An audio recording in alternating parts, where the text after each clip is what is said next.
Welcome back. You are listening to the home of forbidden romances. Prepare yourself, because tonight's story will leave you breathless. Get out. The command didn't come with a shout, but with a terrifying, hollow whisper that severed the air in the penthouse like a guillotine blade. Cashin froze, the half-empty flute of vintage Dom Perignon slipping from his fingers to shatter against the marble floor, a spray of crystal and gold liquid staining the pristine white trousers of his tuxedo. He stared at the man standing by the floor-to-ceiling window, the man who, 10 minutes ago, had been the love of his life, the savior who had plucked him from poverty and crowned him a prince.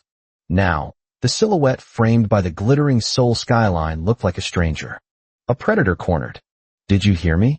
The man turned, and the light from the city reflected off the gun resting on the mahogany desk between them. "Take the back elevator. Leave the jewelry. Leave the coat. Just run." "Dorian."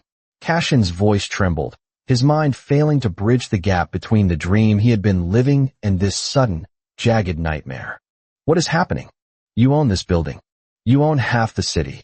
Dorian laughed, but it was a sound void of mirth, a dry, broken rasp that sounded like dead leaves skittering over a grave.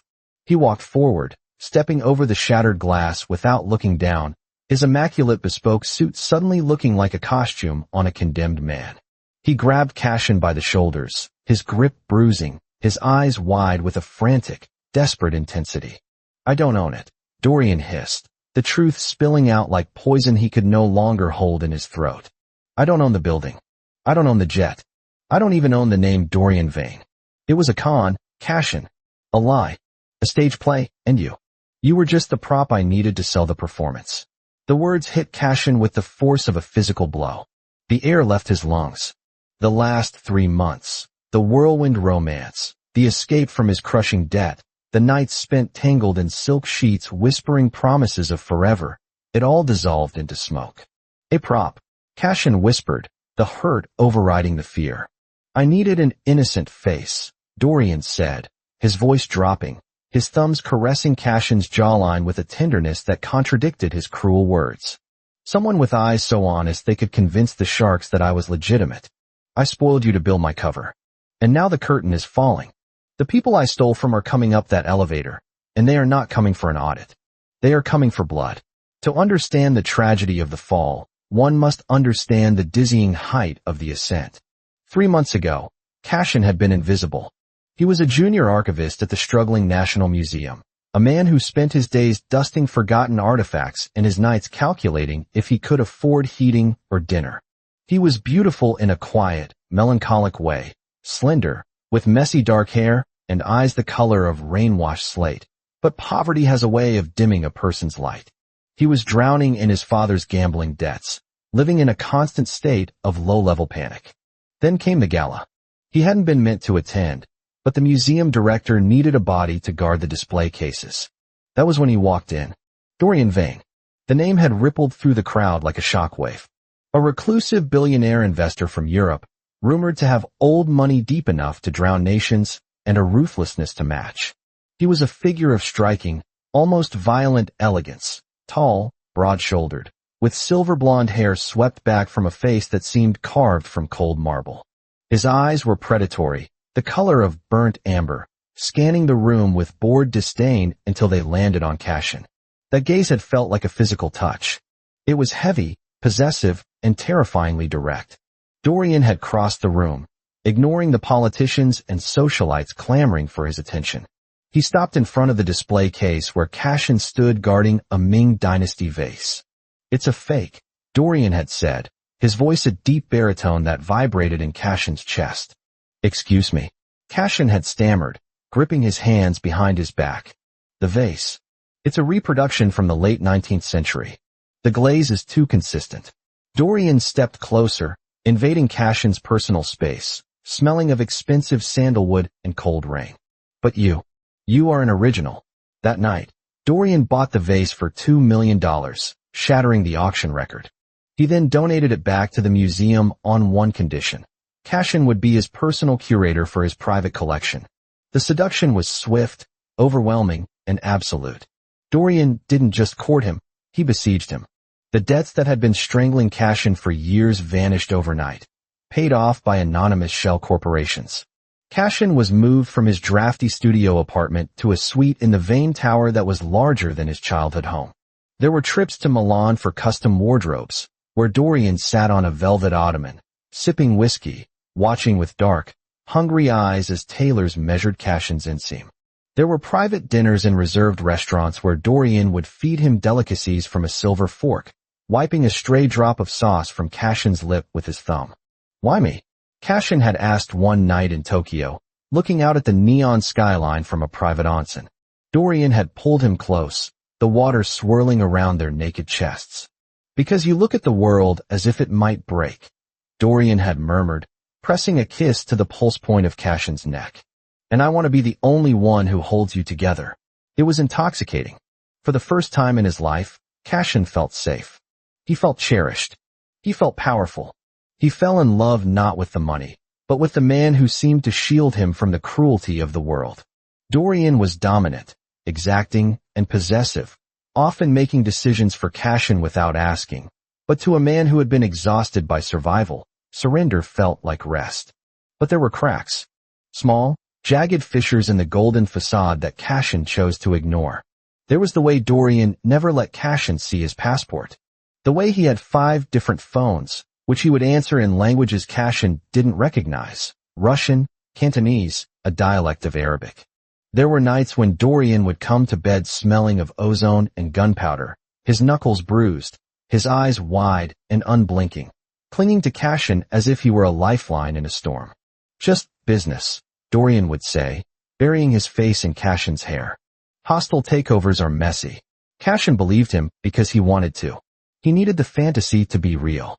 Now, standing in the wreckage of the penthouse, the fantasy was bleeding out on the floor. "Who are you?" Cashin asked again, his voice gaining a hard edge. The shock was receding, replaced by the sharp clarity of adrenaline. Dorian ran a hand through his perfect hair, disrupting the style. He looked exhausted. He looked younger, suddenly. Stripped of the arrogance of wealth, he looked like a boy lost in the dark. "My name is Run," he said quietly. "I'm not a billionaire. I'm a fixer for the Valerius Syndicate. I was given a job: infiltrate high society, secure the encryption keys for the new banking regulations, and get out. I needed a partner. Someone innocent to distract the regulators. I created Dorian Vane. I created the fortune using the syndicate's advance." "And the money you spent on me?" Cashin asked, his heart hammering against his ribs. "It wasn't mine to spend," Ren admitted. "I blew the operations budget on you. On the clothes, the debts, the house. I was supposed to be laundering that money, Cashin. Instead, I spent it trying to make you smile." "Why?" Ren looked at him, and for the first time, the mask was completely gone. The look in his eyes wasn't the possessive glint of a billionaire. It was the desperate devotion of a sinner looking at a saint. "Because I forgot it was a job," Ren whispered. "I forgot I was playing a role. When I was with you, I actually thought I could be him. I thought I could be the man who deserved you." A heavy thud echoed from the hallway outside the heavy oak doors. Then another. The sound of muffled shouting and the distinctive click-clack of assault rifles being readied. "They're here," Ren said, his face hardening back into a mask of cold efficiency. He grabbed the gun from the desk and shoved a heavy black duffel bag into Cashin's arms. "There is a service elevator in the pantry. It goes to the sub-basement. Take the bag. There's cash, a fake passport, and a ticket to Rigid. Go." "What about you?" Cashin demanded, not moving. "I have to buy you time." Rin checked the chamber of the pistol. "The syndicate doesn't leave loose ends. If they find you, they kill you to punish me. If I stay, I can hold them off." "You'll die," Cashin said. It wasn't a question. Rin looked at him, a sad, crooked smile touching his lips. "It was a fake life, Cashin. But loving you? That was the only real thing I ever did." He shoved Cashin toward the kitchen. "Go." Now, the heavy oak doors exploded inward. Splinters of wood rained down like confetti. Cashin stumbled back, dropping the bag. Through the smoke and debris, 3 men entered. They were dressed in tactical gear, faces obscured by balaclavas. Behind them walked a man in a white suit, unhurried, stepping over the wreckage with the grace of a viper. "Dorian," the man in white drawled, his voice oily and smooth. "Or should I say, Ren? You've been a very naughty boy. The boss is disappointed. He gave you a kingdom, and you spent it on. The man's eyes slid to Cashin, looking him up and down with sneering disgust. A pet. Rin raised the gun, his hand steady. Let him go, Kalen. He knows nothing. He's just a dumb art boy I used for cover. Cashin flinched. The insult stung, even knowing it was meant to save him. Kalen laughed. The syndicate doesn't do refunds, Run. You stole $400 million. You didn't launder it. You burned it on diamonds and vintage wine for this stray. We're taking it out of your skin. And then, we're going to kill your pet just to watch you scream. Rin fired. The shot went wide, sparking off the metal doorframe as the tactical team returned fire. Rin dove behind the heavy marble island of the bar, dragging Cashin down with him. Bullets chewed up the expensive liquor bottles above them, raining alcohol and glass down on their heads. I told you to run. Rin roared over the gunfire, checking his ammo. I have 6 shots. You have to move when I cover you. Cashin looked at Rin.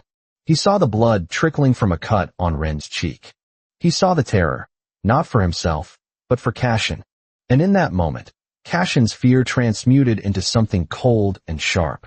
He remembered the vase. The Ming vase at the auction. Run, Cashin said, his voice strangely calm amidst the chaos. The encryption keys. Where are they? Rin looked at him, bewildered. What? They're on the drive in my pocket. What? Give them to me. Cashin, are you insane? We are about to die. Give them to me. Cashin shouted, grabbing Rin's lapel. Rin, shocked by the sudden dominance in the usually submissive man, fumbled a sleek black USB drive from his pocket. Cashin snatched it. Cover me, Cashin said. What? Stand up and stop shooting. Just trust me. Before Rin could stop him, Cashin stood up. Stop, Cashin screamed, holding the small black drive over the open flame of a decorative ethanol fireplace built into the bar top. The room went silent. Kalen raised a hand, and the tactical team lowered their weapons. Well, Kalen smiled, though his eyes were dead. The pet has claws. This drive contains the encryption keys for the new banking regulations, Cashin said, his voice steady, though his knees were shaking.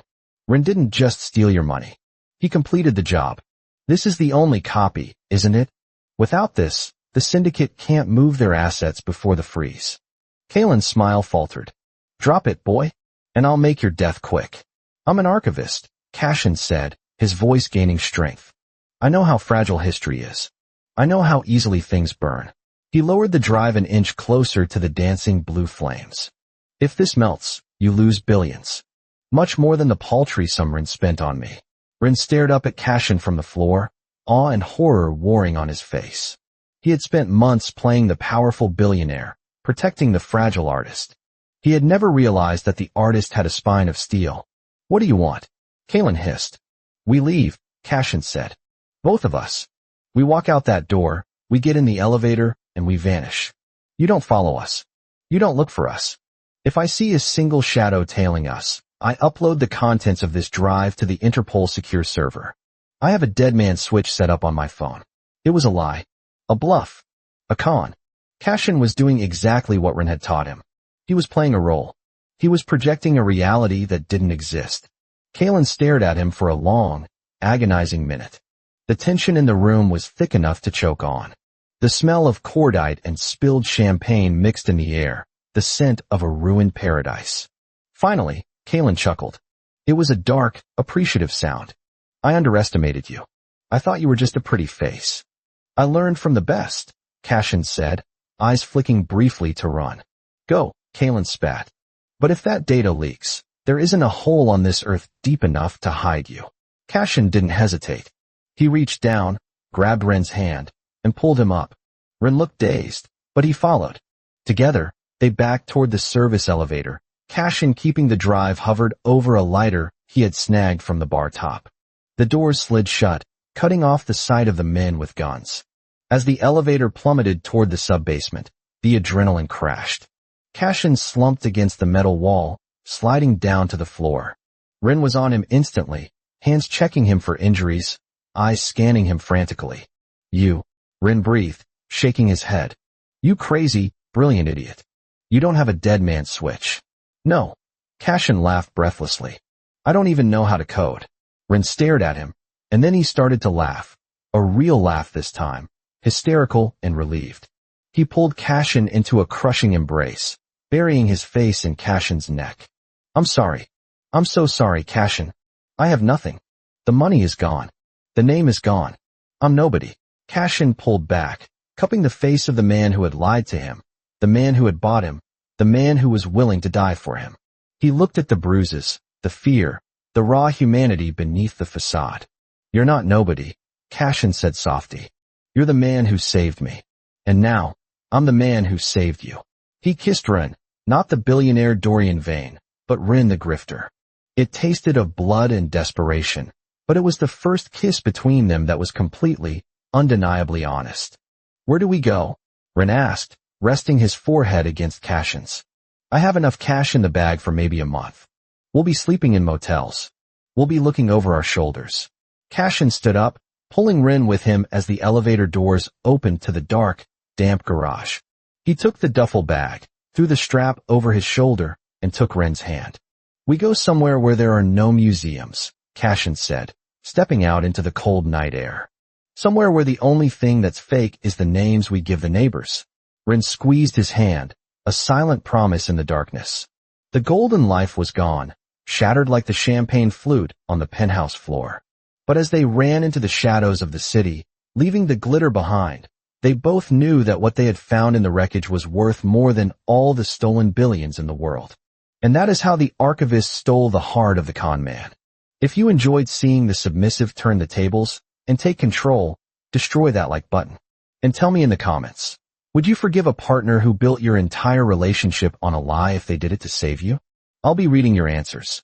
Subscribe for the next chapter. Until then,